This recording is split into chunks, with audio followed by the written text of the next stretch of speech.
दोस्तों नमस्कार। दोस्तों मैंने अपनी पिछली वीडियोज़ में आपको माता बगलामुखी की साधना के बारे में बताया था।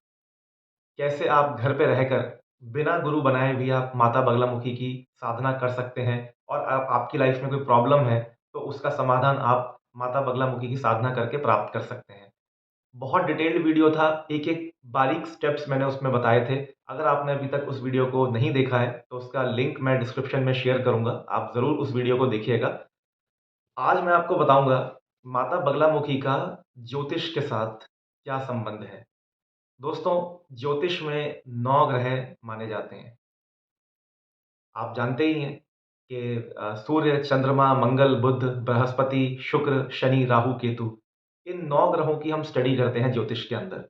हमारी लाइफ में जो भी अच्छे-बुरे इवेंट्स घट रहे हैं, उन सब के पीछे कहीं न कहीं ग्रहों का, नक्षत्रों का बहुत बड़ा इन्फ्लुएंस रहता है।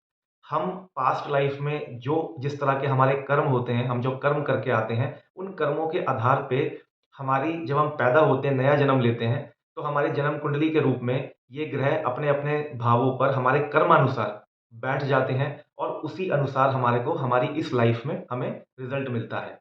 तो लेकिन अगर आपके ग्रह दशा खराब है, तो निश्चित रूप से ये आपको बहुत प्रभावित करता है और आपके मन मस्तिष्क पे भी इस तरह का प्रभाव छोड़ते हैं कि आप अगर सही रास्ते पे जाना भी चाहेंगे, तो भी आपको जाने नहीं देंगे। अब यहाँ पे बहुत लोगों के क्वेश्चन्स होते हैं, यहाँ पे हम फ्री विल की बात करते हैं। लेकिन दोस्तों हमारी जो फ्री विल है, वो भी हमारे ग्रह नक्षत्रों द्वारा कंट्रोल की जाती है। तो आज मैं आपको इस वीडियो में यही बताऊँगा कि कैसे माँ बगलामुखी का हमारे ज्योतिष के साथ क्या कनेक्शन है और अगर आपकी कुंडली में कुछ ग्रह अगर आपको परेशान कर रहे हैं, आप उनसे पीड़ित हैं, तो कैसे माता बगलामुखी की साधना करके, उनकी पूजा करके आप इन परेशानियों से छुटकारा पा सकते हैं। चैनल पे अगर अभी तक सब्सक्राइब नहीं करा है, सब्सक्राइब ज़रूर करिए, बेल आइकन पे क्लिक कर लीजिए ताकि फ्यूचर में आने वाली वीडियोज़ की नोटिफ़िकेशन आपको मिलते रहें। दोस्तों, माता बगलामुखी 10 महाविद्या में 8वीं महाविद्या मानी जाती हैं और माता बगलामुखी के जो पति हैं, वो महामृत्युंजय हैं और जैसा मैंने पहले वीडियोज़ में भी बताया है कि हर महाविद्या के में एक गणेश हैं और एक भैरव हैं। इसी प्रकार माँ बगलामुखी के जो गणपति हैं, वो हरिद्रा गणेश हैं। माता बगलामुखी की पूजा करने से पहले हमेशा हरिद्रा गणेश की पूजा पहले की जाती है, महामृत्युंजय की पूजा की जाती है और उसके बाद बगलामुखी की साधना करते हैं। और बगलामुखी की साधना के बाद उनके आनंद भैरव का भी इसमें पूजा का विधान है और वो सारी चीज़ें मैंने उस वीडियो में पहले आपको बताई हुई हैं। आज मैं आपको बताता हूँ कि माता बगलामुखी का ज्योतिष के साथ क्या कनेक्शन है। दोस्तों देखिए, हमारे जो नवग्रह हैं, उनमें जो देवगुरु बृहस्पति, जो कि ज्ञान के, बुद्धि के कारक हैं और माता बगलामुखी का ज्योतिष के अनुसार गुरु ग्रह के साथ संबंध है और माँ बगलामुखी को पीताम्बरा भी कहा जाता है। बृहस्पति का जो आप रंग देखेंगे, तो ज्योतिष में हम पीले रंग मानते हैं जुपिटर का, यानी देवगुरु बृहस्पति का और माँ बगलामुखी का भी पीला ही रंग है। माँ बगलामुखी की साधना में पीली चीज़ों का इस्तेमाल किया जाता है और वीरवार के दिन, गुरुवार के दिन माँ बगलामुखी की साधना का विधान है। दोस्तों, जिन लोगों की कुंडली में शनि, राहु, केतु जैसे ग्रह अगर उन आपको परेशान कर रहे हैं, आपको पीड़ित कर रहे हैं, एक के बाद एक प्रॉब्लम आपकी लाइफ में आती जा रही है, तो आपको माँ बगलामुखी की साधना करनी चाहिए क्योंकि माँ बगलामुखी माता पार्वती का उग्र स्वरूप मानी जाती हैं और ये स्तंभन की देवी हैं। जो भी इनकी पूजा करता है, ये शत्रु का स्तंभन करती हैं। आपको शत्रु बाधा से आपको मुक्ति दिलाती हैं। तो आप देखेंगे कि जिनकी भी कुंडली में राहु, केतु अगर प्रभावित हैं और जिनकी कुंडली राहु, केतु से पीड़ित है, तो ऐसे लोग कहीं न कहीं किसी न किसी लिटिगेशन में, कोर्ट केस में फँस जाएँगे। ऐसे लोगों को शत्रु बाधा से परेशान रहते हैं। आपका काम बनने लगेगा, कोई न कोई आकर के आपका काम खराब कर देगा। मान लीजिए अगर आपकी जन्म कुंडली में अगर केतु दशम स्थान पे बैठे हैं, जो कि आपका प्रोफ़ेशन का भाव है, आपके करियर का भाव है और राहु आपके सुख भाव में, चौथे भाव में बैठे हैं, तो ऐसे व्यक्ति का जीवन संघर्षों से भरा रहता है। ऐसे लोगों को माँ बगलामुखी की साधना ज़रूर करनी चाहिए क्योंकि माँ बगलामुखी का काम ही है शत्रुओं का नाश करना। यानी कि आपके शत्रु जो भी आपके काम में बाधा उत्पन्न कर रहे हैं, उनको आपके रास्ते से साइड कर देना, दूर कर देना। दोस्तों, मुख स्तंभन की देवी इनको बोला जाता है।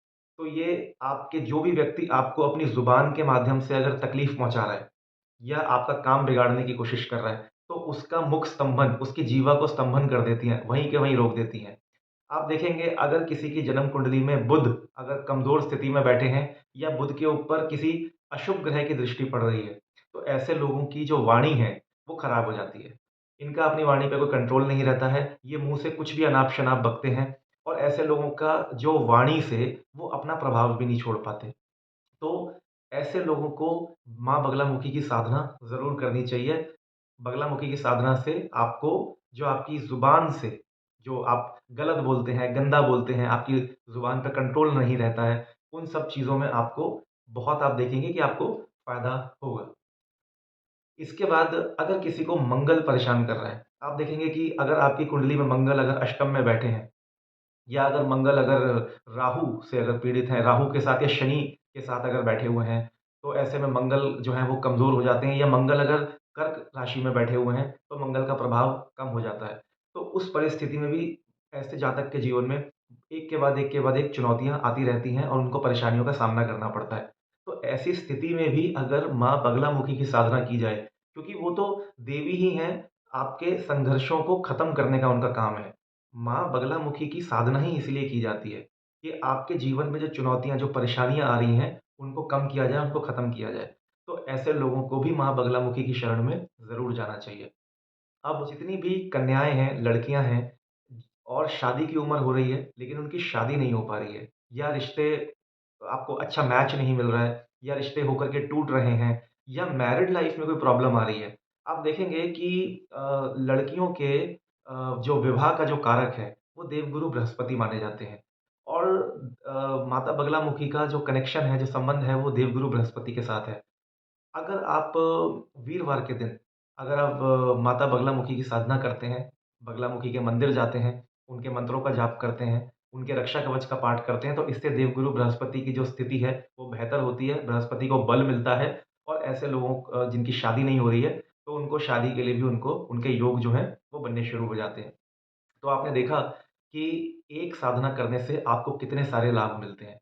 शत्रुओं से परेशान हैं, आपको लगता है किसी ने आपके ऊपर टोना-टोटका कर दिया है, काला जादू कर दिया है, आपको कोई दुश्मन बार-बार आपके दुश्मन बढ़ते जा रहे हैं, तो ऐसी स्थिति में आप बगलामुखी की शरण में जाइए। आपको नौकरी नहीं मिल रही है, आप कैपेबल हैं, आप पढ़े-लिखे हैं, आपके पास स्किल है, लेकिन उसके बावजूद आपको जॉब नहीं मिल रही है। आप माता बगलामुखी की शरण में जाइए। तो अगर आप केवल एक बगलामुखी की साधना से आप अपने कुंडली के 9 ग्रहों को आप बैलेंस कर सकते हैं। और जैसा मैंने आपको पहले बताया ही है कि बगलामुखी की इस पूजा से पहले हम हरिद्रा गणेश और मृत्युंजय भगवान का भी पूजा का विधान है और उसके बाद हमें बगलामुखी की साधना के बाद हमें आनंद भैरव का भी ध्यान करना होता है। ये सारी डिटेल किस तरह की जाती हैं, ये सारी इन्फॉर्मेशन आपको मेरी पिछली वीडियोज़ में जो मैंने माता बगलामुखी के ऊपर बनाई हैं, उसमें आपको मिल जाएगी। मैं उसका लिंक आपको डिस्क्रिप्शन में दे दूँगा। दोस्तों आज की वीडियो में बस इतना ही था। उम्मीद करता हूँ कि वीडियो आप लोगों को लाभ पहुँचाएगी। वीडियो पसंद आए, अपने दोस्तों के साथ इसको शेयर ज़रूर करिए। चैनल पे अगर नए हैं, सब्सक्राइब नहीं करा है, सब्सक्राइब करके जाइए, बेल आइकन पे क्लिक करना। अगली वीडियो में हम दोबारा मुलाकात करेंगे। तब तक के लिए नमस्कार। हर हर महादेव।